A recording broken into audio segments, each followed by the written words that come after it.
Sorry. Sup and welcome to the Run In Wrestling podcast. Before we get into it, make sure you're checking out all of the socials, Run In Wrestling everywhere. That's on Twitter, Instagram, Facebook, and of course where you're listening / watching this, youtube.com. So live from the Run In studios in Kent, I am Ryan Beek. And I am Matt in the From Leicester the Leicester Studios. studios. Oh my god. This is a special episode of the podcast because last night was Raw 25. Yeah, so we've decided to do a special podcast because normally we do them on the weekend, but we're doing one on a Monday. Yep.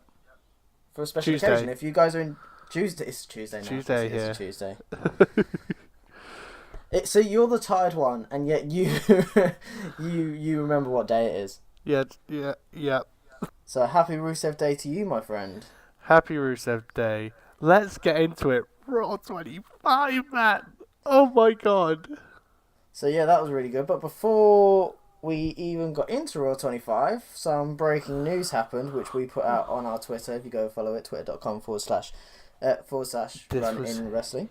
It was huge. Yeah, Enzo Amore's been suspended due to... For sexual harassment. Yeah. Yay. All it says on the WWE website at the moment is, I quote, WWE has zero tolerance for the matters involving sexual harassment or sexual assault. Until this matter is resolved, Eric Arndt, aka Enzo Amore, has been suspended.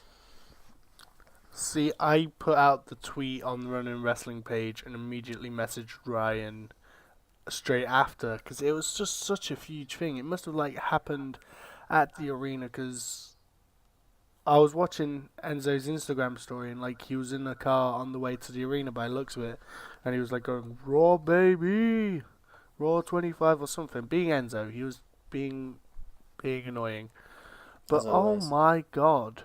So yeah, that was even before Raw started. We're not going to speak too much about that because we don't want to take away from Raw 25. Yeah, all my main question is what's going to happen now to the Cruiserweight Championship? Well, we'll see what's coming up soon. Hopefully it's, I don't know, it's going to affect it heavily. But let's get into Raw 25. Well, we'll hopefully have more details at the weekend when we record the actual podcast.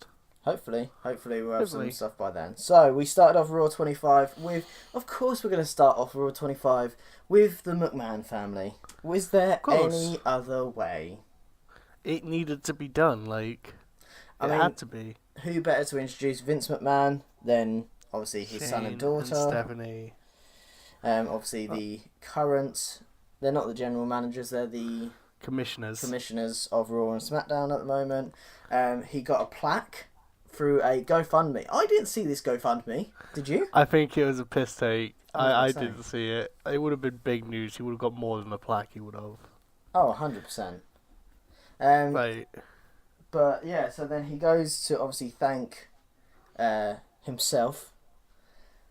Doesn't like to toot his own horn too much, apparently. Oh, but he's just such a great character, isn't he, Vinnie Mac? He came out as the old school Vince McMahon. I stood up and applauded. My girlfriend looked at me very weird. She was just like, "Why are you doing this? You're not actually there." I was like, "It's a moment. It's a moment that I get to live."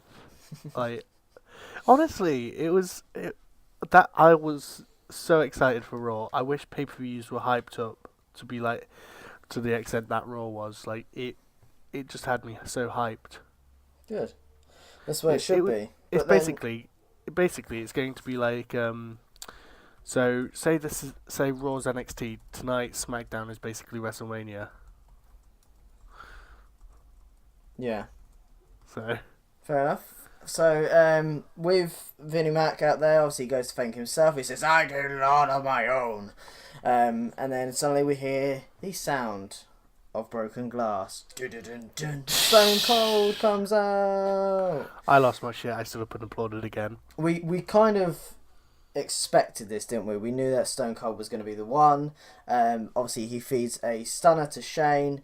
Vin gets one. Then some beers come out. Shane goes to drink a beer. Shane gets another stunner, in which Vinnie Mac actually sold a really bad stunner again. I think that's Vince's thing, though. Yeah, He's true. bad at taking stunners, so they kind of just recreated the bad stunner moment. I mean, it's a historical moment. So, but Yeah. what got me about this segment was they didn't even let Stone Cold say anything. Well, Stone Cold doesn't even need to say anything. Just kind of. I suppose all that. Most of the stuff that you say in the Attitude Era, you can't really say on TV Yeah, now. So yeah, like he's historic for being against the boss and doing his own thing. yep, true. But he also.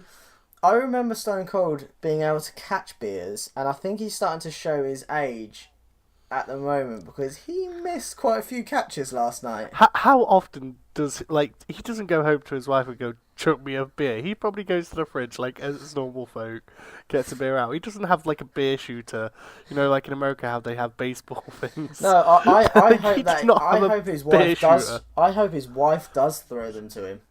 I hope he practices at home. What?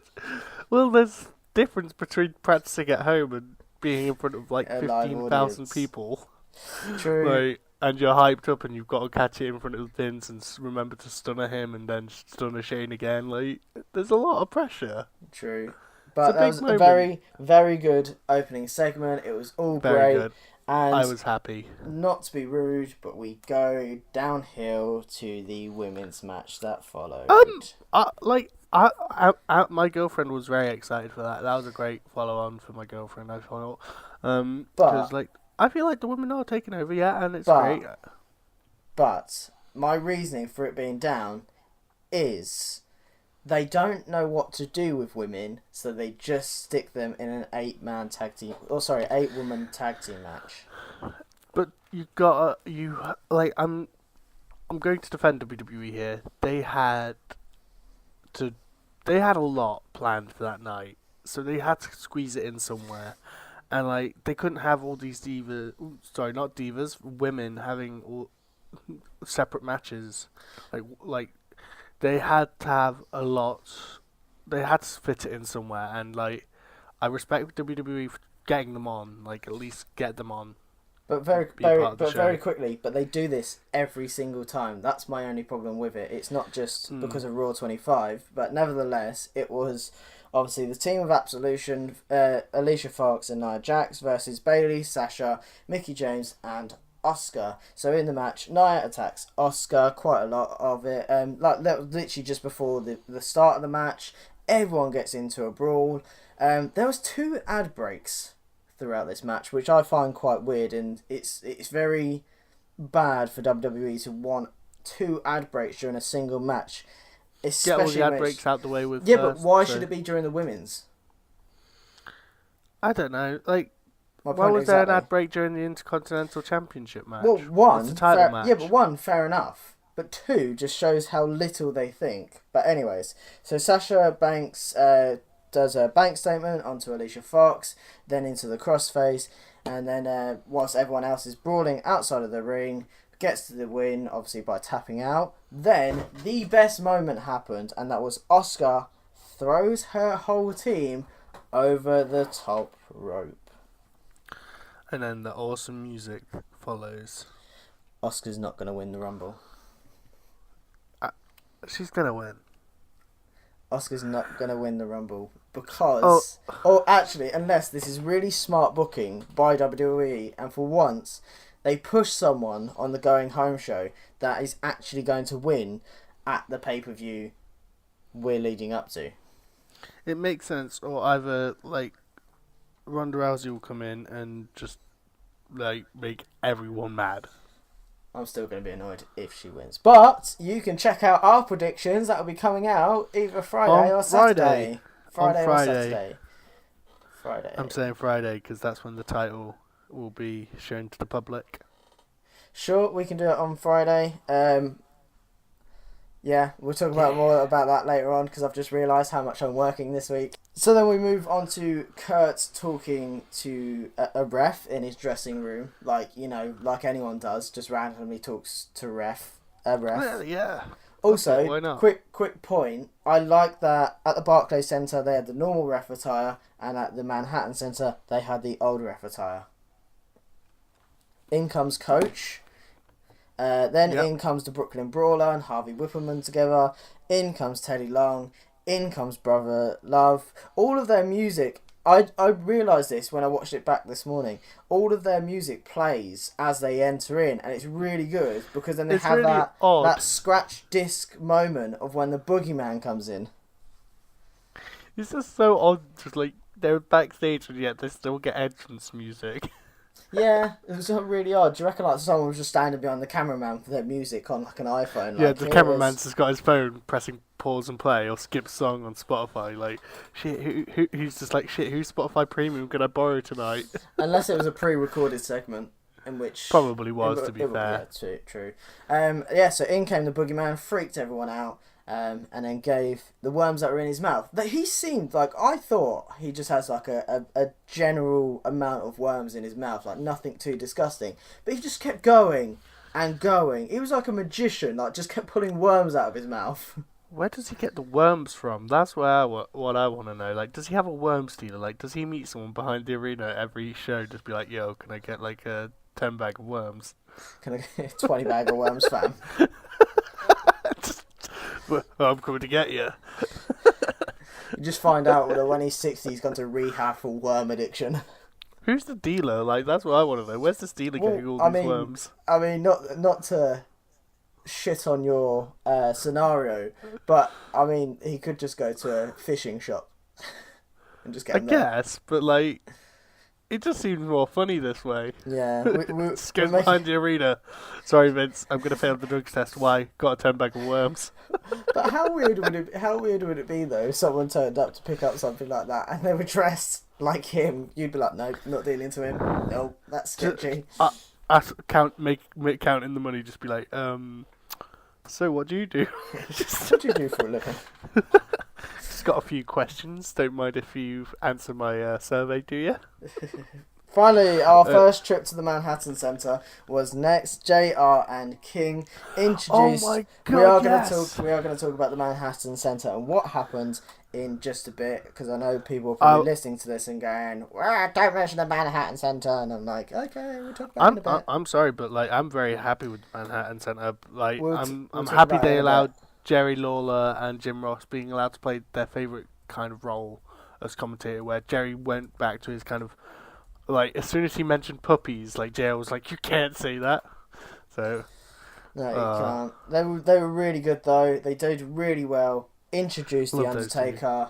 Montage comes out to the ring. Oh, I got a comment about his ring attire in a minute, but as he come out, the crowd started chanting "Holy shit!" Obviously, Pete Dunne is trying to obviously mute them because still can't say shit at this time. sorry, I think who was trying to mute them? not Pete Dunne, Kevin Dunne. I keep doing The that. the WWE UK champion just with his title belt pressing the mute button. I nearly typed Pete Dunne last night. That was the worst bit. Wow. So, anyways, tried to mute their chants. Then he speaks about his career and ends on, "It is time to declare that those who have fallen shall rest in peace." That's a very mixed message. That is very mixed. It was, It's The Undertaker, of course it's mixed. yeah. I feel It's like more mixed than a mixed match challenge. That's how mixed it is. before we get our reactions on that, because I feel like we put that on a very high pedestal that he was going to return, and it could have been for one more match. He came out with no hat, no gloves, and no coat. The three things he left in the ring at WrestleMania. Yeah, I guess people have to speculate, that's his attire. Like, he always comes back wearing something different. I am just gonna say, like, let's just ignore that. That's probably gonna be nothing. No, I think that's him retired. I think that's a right. Think about it. He is the biggest He's fan. retired, but like, He's the biggest fan of kayfabe. So I think if he really wants, because the thing is, normally when he makes a return, he always at least has the hat and the coat on. He didn't have any three that he had on, and I'll happily show you a return where he comes back wearing the attire he wore last night. go for it. That's perfectly fine. But most of the time, if you said to me, or said to anyone, if you used to describe what the Undertaker would be wearing, you would say the hat and the coat. Oh yeah, for sure. Like, and well, the gloves I would say would be the more iconic one. Mm. I would say the gloves and the hat. I would say the hat and the coat. I'm saying the gloves and the hat just because the coat he's not always had. Like when he first joined, True. he had like the weird suit thing with the Yeah, that was weird. ripped sleeves. And he was Biker Taker where he was wearing jeans and yeah. We don't talk about Biker Taker. We don't talk about Biker Taker. He was never Biker Taker. Who knows? Who knows what that message could have meant? We could have Biker Taker coming back at the Rumble. That would be so bad. It would be so bad, but fucking hilarious. But anyways, we end It's going down. It's down on his motorbike. But anyways, we end on the crowd chants one more match. I don't think we're going to get that, do you? I'd like to see one more. I would like to see him retire in the building where he lost the streak. But do you think he will? I don't know. The Undertaker's a hard one to always predict. Every year, we thought we would never see him after Brock Lesnar beat him, but we saw him again. I honestly didn't think. I didn't think Undertaker would come back after Roman Reigns defeated him, but he came back. I just thought Undertaker would just fade away. But so I don't know. It's very hard. Well, I'm predicting that I would like for him to come back, but I'm predicting that he won't. So we moved on to our first poker moment. It was Heath and Rhino versus the APA. I got so fed up of these poker scenes. Yeah, it was very funny at some points, but other points I was just like, okay, so this is really just the APA and MVP and Jeff Hardy just mixing into people that we always see on our TV.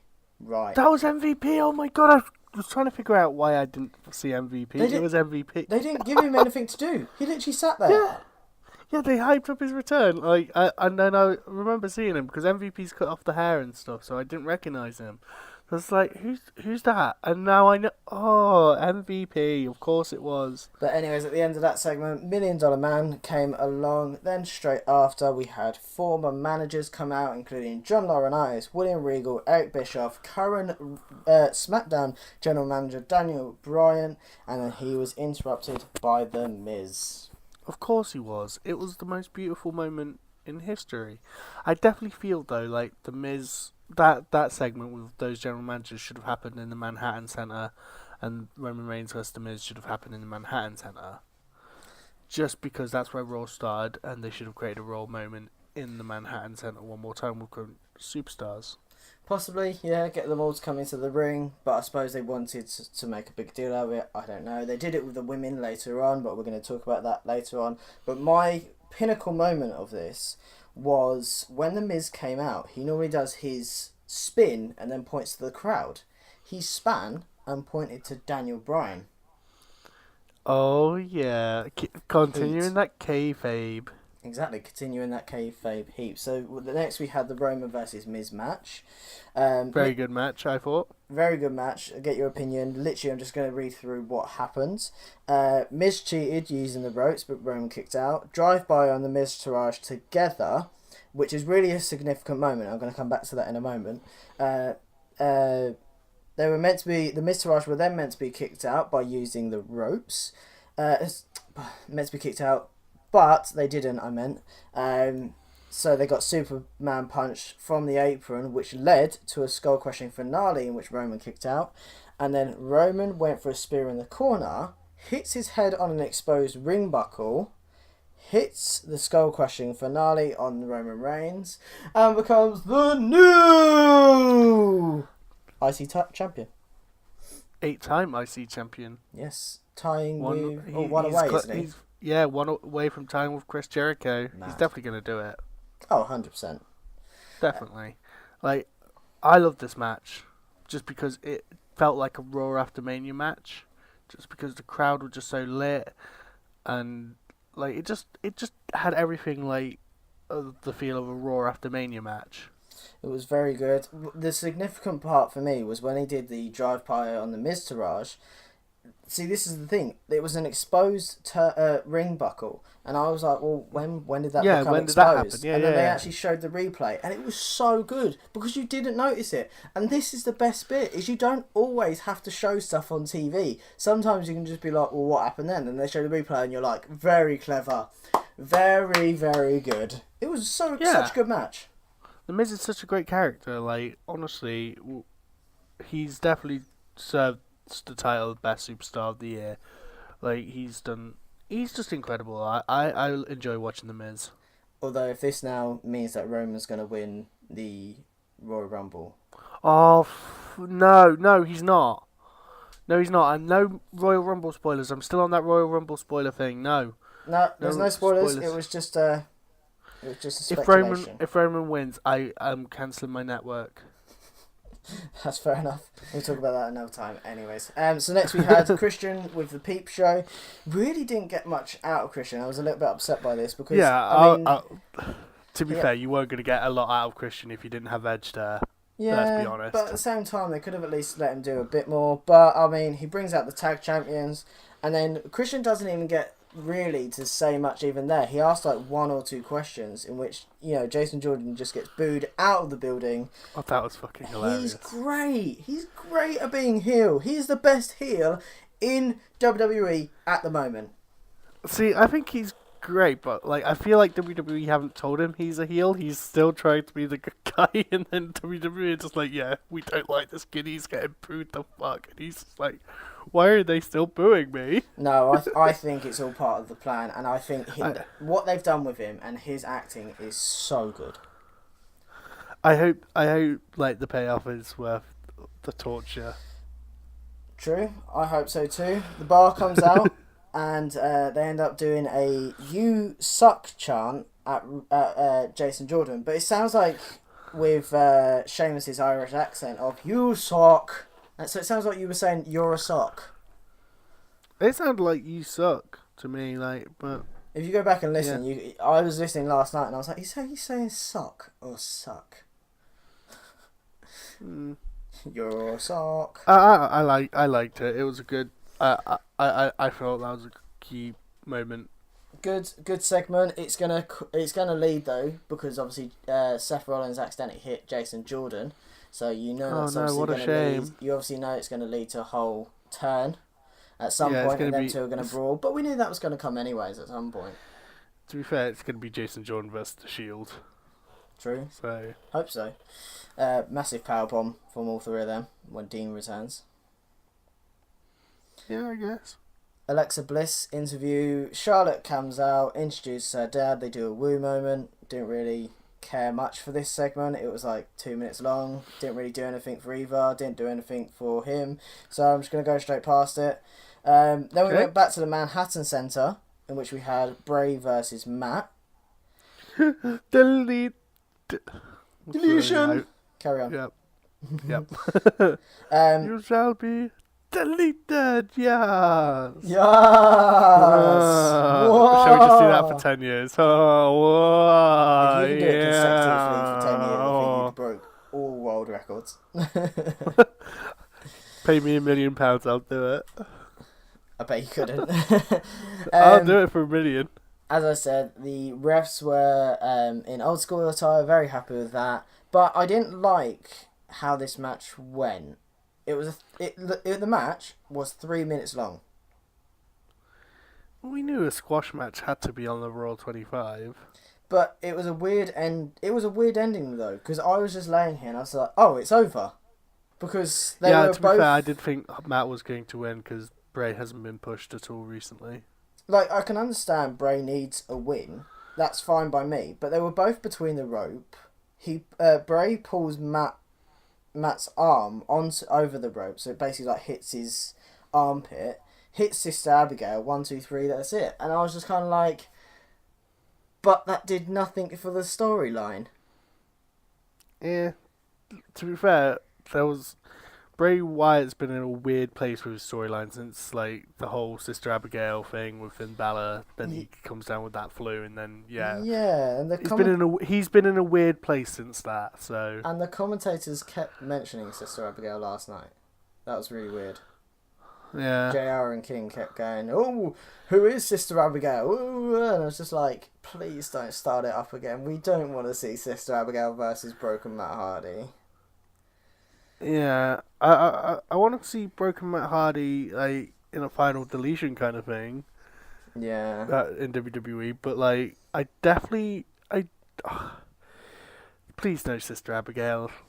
I want to see. Please. I want to see all the stuff that they don't do in the ring. This was the good thing about the Matt Hardy thing is you got so into it because there was so much that happened outside of the ring. There was so many VTs and things that happened backstage, and this is what should be happening with this as well. Yeah. Thank you. No, I agreed with what you said. Like, there's not much more I could add to that. Like, yeah, True. I totally agree.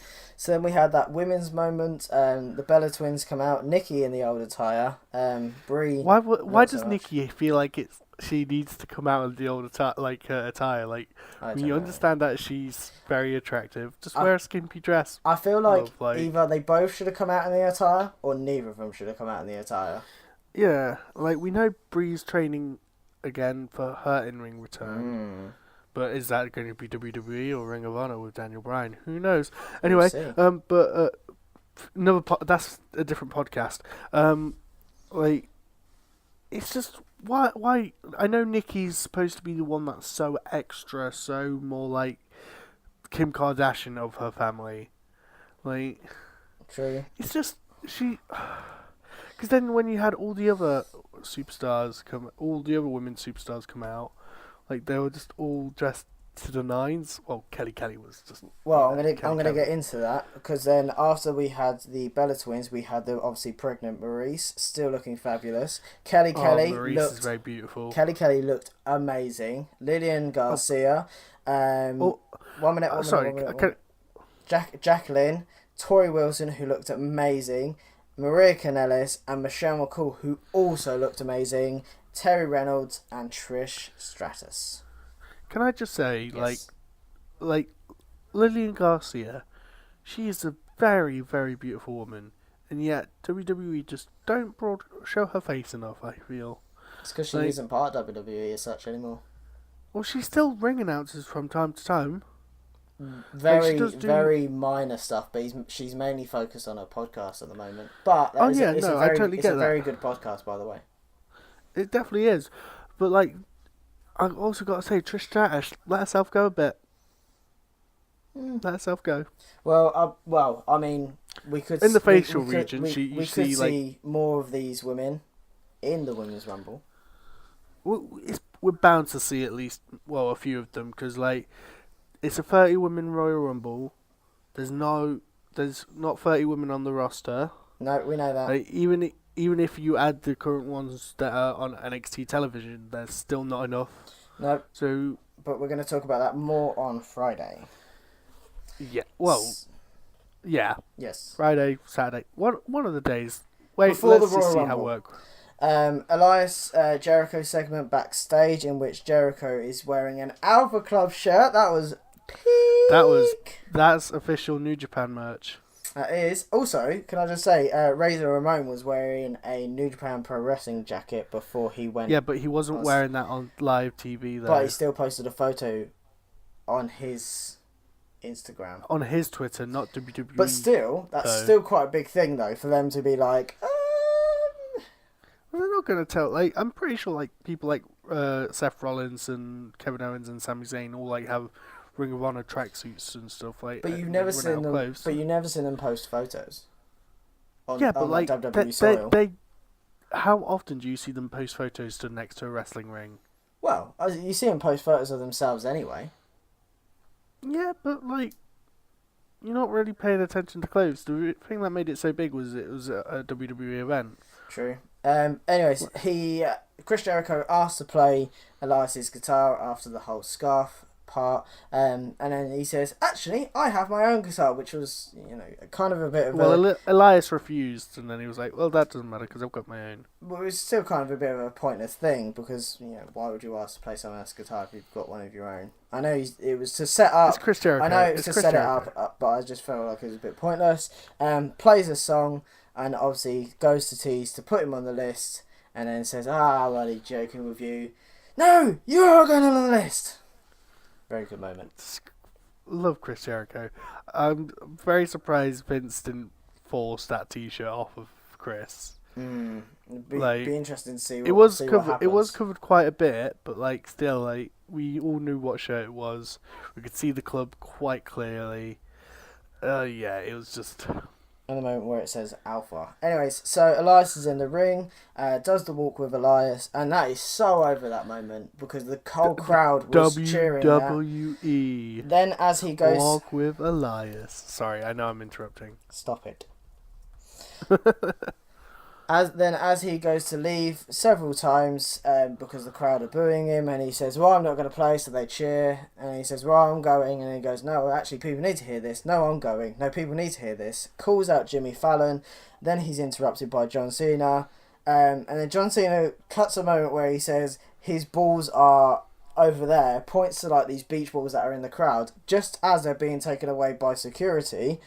Then Beach Ball Mania. Exactly. Elias then basically squares up to John Cena. John Cena then says, "Step up," takes off his shirt, throws it into the crowd, and then Elias goes to walk off, comes back to go for a surprise attack, and then it's the standard whole John Cena moment of 2 shoulder tackles off the ropes, a missed clothesline, that power bomb, the 5-knuckle shuffle, but this time, instead of it actually hitting the AA, Elias creeps off, gets the low blow, goodbye to having kids, Nikki Bella, and then Elias grabs his guitar and whacks John in the back.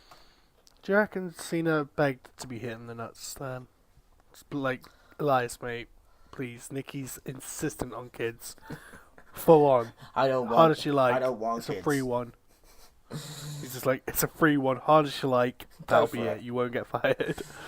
But sorry, now let's get serious. Was I the only person hoping Jimmy Fallon would punch Elias in that moment? Yes. Because obviously they've had Hugh Jackman do stuff like punching Dolph Ziggler in the past and stuff. Cena's over and stuff, and then gets bam. Fallon. Jimmy Fallon's a bit different, and you wouldn't believe, would you? I mean, if Jimmy Fallon hit you, you just kind of stand there and just be like, okay. That's the thing, though. When it's Hugh Jackman, he's a hard man. It'll just be funny. It's Raw. It's supposed to it'll be a funny moment. Yeah, but at the same time, I suppose it would take away from the fact that they're trying to keep the nostalgia and the main talent there. Yeah, you can argue any way about it, but the main thing about this is because of Samoa Joe being injured, obviously Elias is taking Samoa Joe's place, in which having a feud with John Cena, which I'm not against, because Elias had such a good match with John Cena a fair few months ago now. Do you reckon Cena's going to get eliminated by Elias? I that's for the comment section, not for you, Ryan. For the comment section. Do you reckon Cena's going to be eliminated by Elias at the Rumble, or vice versa? Comment below right now. I don't want to know because spoilers.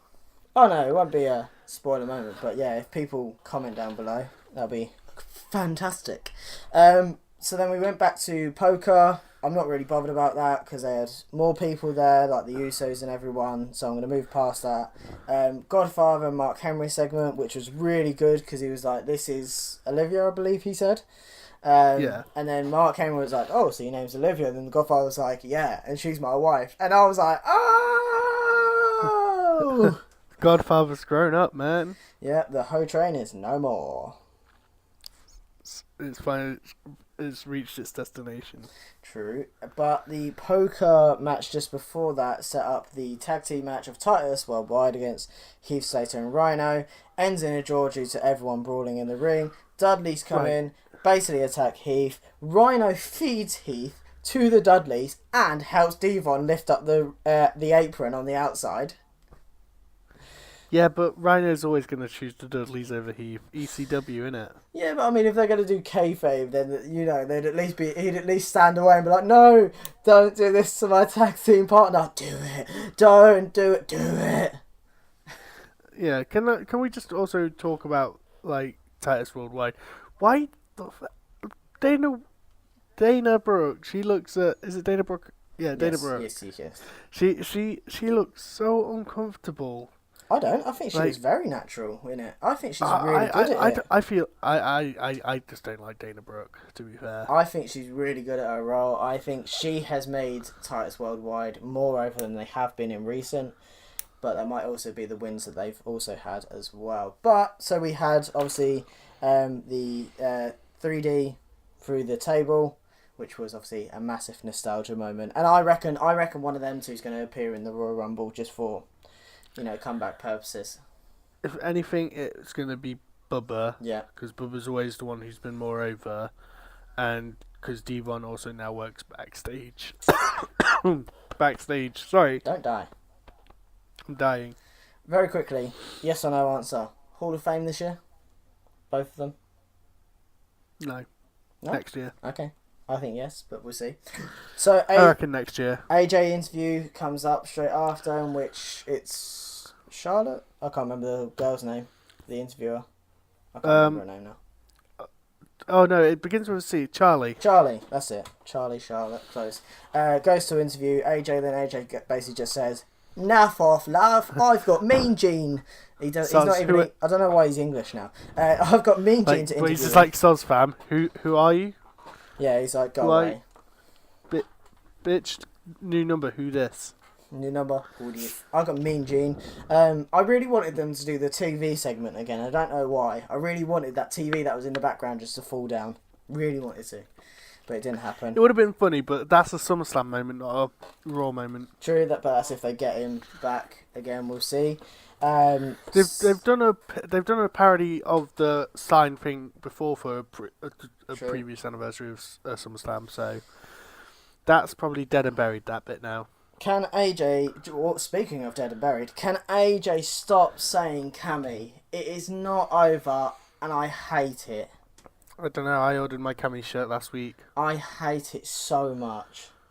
I ordered my Cammy shirt. There's not a Cammy shirt. If there was a Cammy shirt, it would be everywhere, and you know it. I want a Cammy shirt. Well, there is a Cammy shirt. It's the Yep t-shirt. Yeah, but there's not actually one that says Cammy on it.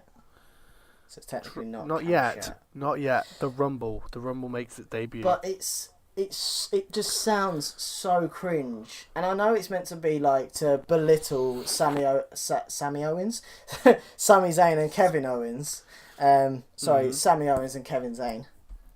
But that's right. But yep. Yep. But I just hate it. Absolutely hate it. So we went back to the Manhattan Center for the last time, but just before this is where we are going to talk about. Twitter was going absolutely mental about the Manhattan Center as it was happening. There was a picture of JR and King basically falling asleep.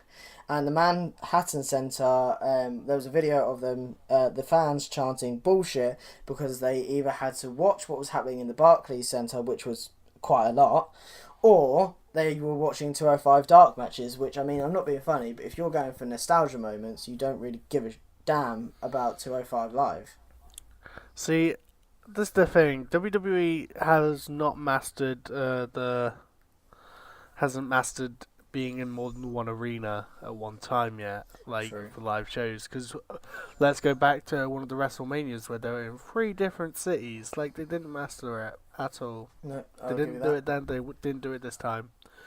So, well, either way, I think some Manhattan fans felt as though they deserve a refund or anything like that. But apparently it was on their ticket, or when they bought it, it did say exclusively this was pretty much what was going to happen. So they can't really complain too much about it. Plus, they got DX.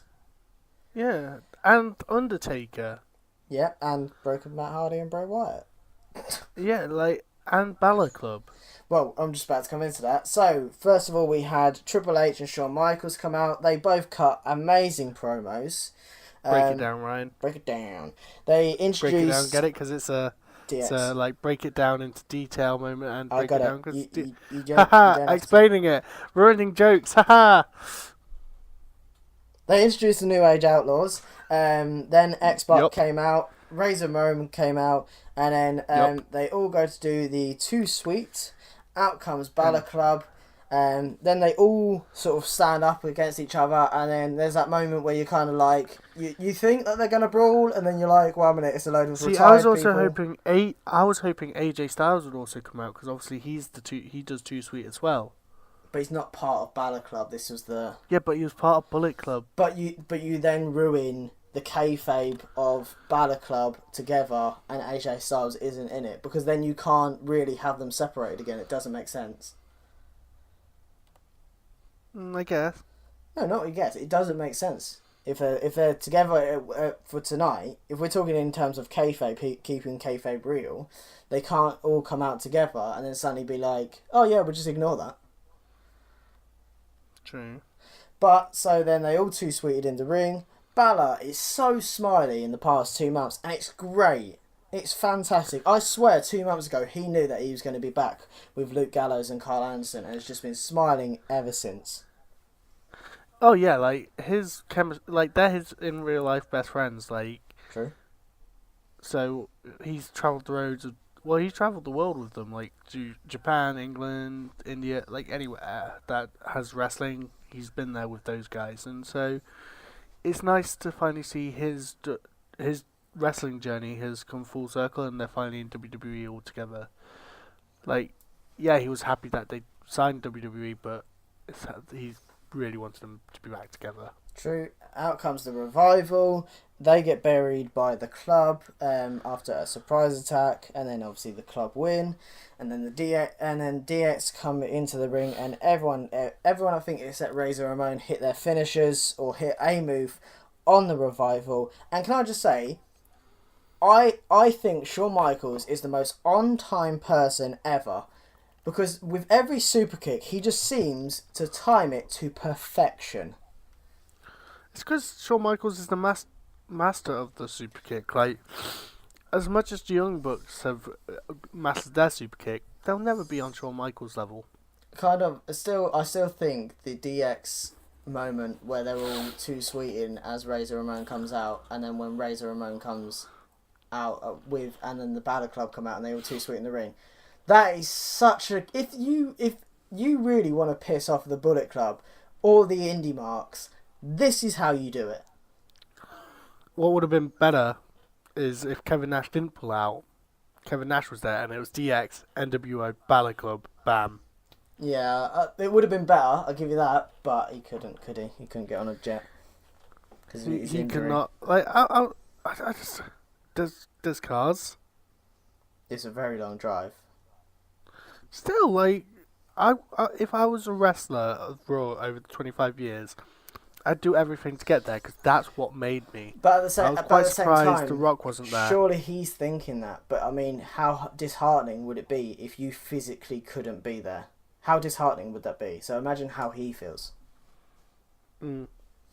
So the final segment, which is a really quick one, not because of us, we're fine for time, but because of them. But it was just like Kurt Angle brings out everyone from the back as security. They're like, yeah, that's going to do a lot. Introduces Braun. They all get in the way of him and Kane. Then Paul Heyman comes out, cuts a great promo again. Brock comes out. Everyone just goes, we'll get in the way of Kane and Braun, but as soon as Brock's involved, nah, I'm okay, mate. Ducks out of the ring. Braun attacks Kane, gets out the ring. Brock hits Braun. Brock gets in the ring. F5 on Kane. Braun sends Brock over the top ropes and then sends him into the barricade. And oh my god, did Brock sell that? And then a running power slam through the announce table. Yeah, I feel like that was a weak way to end Raw, but like it also hypes up that main event. I'm not looking forward to that event at all. That match, I'm not been a fan of that match. It's just... I'm not going to give my prediction now, but you can check out our prediction on our next podcast. Yeah, I'm not giving my prediction now, but it just feels like it's gone back to like old, like the revived old ECW, you know, like when they tried reviving it and they just did those monsters brawl matches. It just feels like one of them, but on pay-per-view level. Yeah, I know what you mean. It was very much a one of those moments where you just kind of like, well, This did is we need this? this match is for Vince, not for us. It's for Vince because Vince just wants to see all these big guys hit each other. That's all it is. Per chance, was this meant to go down? Was this advertised before that them three were meant to be together? Because I don't know if it was. What, on Raw? Yeah. Last week I'm pretty sure they mentioned something about like all three of them being. I'm still trying to 25. figure out where Enzo Amore was meant to fit in on the night, because obviously he was scripted I out definitely of it. still feel like it was Chris Jericho. I still feel like Chris Jericho and Enzo were supposed to have something. But surely it would have been with Cedric Alexander, because he's meant to have the match against Cedric Alexander this Sunday. Yeah, but like what my thing is like backstage Break it down. Enzo interrupts interview with Cedric Alexander, and then Chris Jericho just comes in. True. Very Because good like point. Enzo like says something, I'm better than you, kid. I'm the best in the world, and then Chris Jericho's just like, best in the world. You think you can say you're best in the world when Chris Jericho's in your presence? You think you're best in the world? You just made the best. No, I respect that. You're not making the list. And then he says something else, like something about being the best champion they'll ever will be, and then he's just like, okay, you've just made the list. And then Cedric Enzo storms off to find Nia or something, and then Cedric Alexander's just like laughing, and then he makes the list. True. There have been I'll give you that. I didn't think of that. Very good idea. It would have been a great. That would have been more moment. like that's the only way I could think Enzo would fit in. Yeah, would have been a great moment for Enzo Amore to fit in. But yeah, so that brought us to the end of Raw. Ended on obviously Braun being there in the ring going, oh.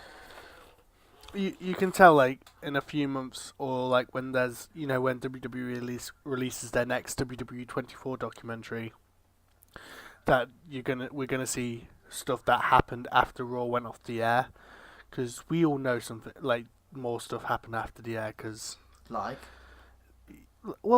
the legends all coming out and stuff, like oh yeah, they wouldn't want to end it on a negative, like they wouldn't want the people going home in the arena to be like, oh well, that happened. They would want to end them on a high. Well, yeah, because most of them were stood around the ring with the ones in the Barclays Centre were stood with like the Usos and the New Day and all that. So I wonder if they got them all from out the back and then just put them in the ring and said thank you, so and so and so and so and so on and so forth. So or someone comes, like a heel, Jason Jordan comes out or something, like goes, on behalf of my father, like thank you, I like wrote, and then just like the legends, like New Day get in the ring, goes, it's your boys, New Day, and cut promo on them, and then just like they all hit their finishes, legends and stuff. I think that's more fantasy booking from you. No, but it would make sense, but that's not WWE. It's something. No, they would have done something after Raw went off the air. They always do. They always finish. Yeah, but they normally do a dark match because it normally goes exactly. into main So event. it would have been a high moment. So it would have been something with the New Day, I reckon. Maybe we would have had another. Yeah, I'm just gonna say maybe, but we've got to end it there because we are running out of time. So yeah, that was Raw 25. Thoughts? Raw 25. I'm looking forward to the next 25 years of Monday Night Raw. It's going to be incredible. I'm honestly glad Raw 25 happened. Before I ask your thoughts, Ryan, do you think it was better than the Raw 10th anniversary or Raw 1000, or do you think Raw 1000 or 10th anniversary was better than Raw 25? Raw 1000 was really good. I haven't really seen Raw 10. The 10th Raw 10 anniversary was really good. I believe it was really good in terms of what they did with a lot of people, but I feel like it was very heavily overbooked and a lot of people were just thrown in there. and just had like 2 minutes on screen, and that was it. Yeah, I guess. Like, How old will you be when it's Raw Raw 50? 10. When it's Raw 50? Raw 50, so in in 25 25 years, I will be 56? No, because I'm 46. 46. I'll be 47, so that's mental to think, isn't it? Like, we'll be actual adults. Well, I mean, technically, by law, we are now. Yeah, but like, we would have had like our own lives by then. Like, we would have had 25 Hopefully. years of our own life. Hopefully. Why, are you planning on dying in the next 25 years, Ryan? Well, no, that's why I said hopefully. If I said otherwise, Fair. I'd say hopefully I'll be dead. So Oh, wow, okay. that's not what I said though. Well, Right, thank you very much, everyone, for. wait. You're missing.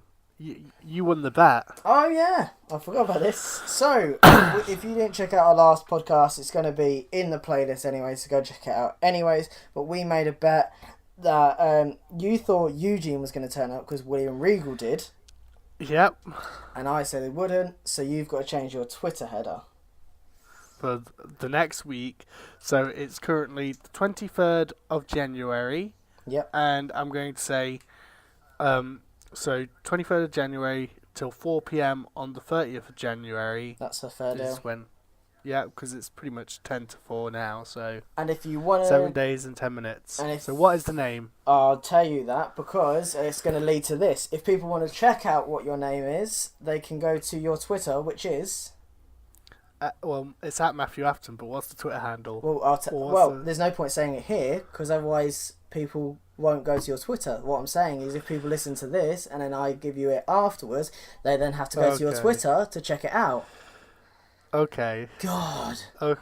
Oh my god. I'm scared right now, right? And if you want to check out my Twitter, it's at Ryan Beak. Thank you everyone for listening. If you do want to check us out, it is Run In Wrestling on Facebook, on Instagram, on Twitter. Make sure you're keeping up to date with everything we're doing. Subscribe to us on YouTube, like, share. It means a lot. We're trying to really push this YouTube channel at the moment. This is why we've done a spontaneous podcast. If you could hit that bell as well so you know every time that we're going to be posting on YouTube. I've been Ryan Beak from the Kent Running Studios. I've been Matt from the Leicester Running Studios. And we still can't do a goodbye.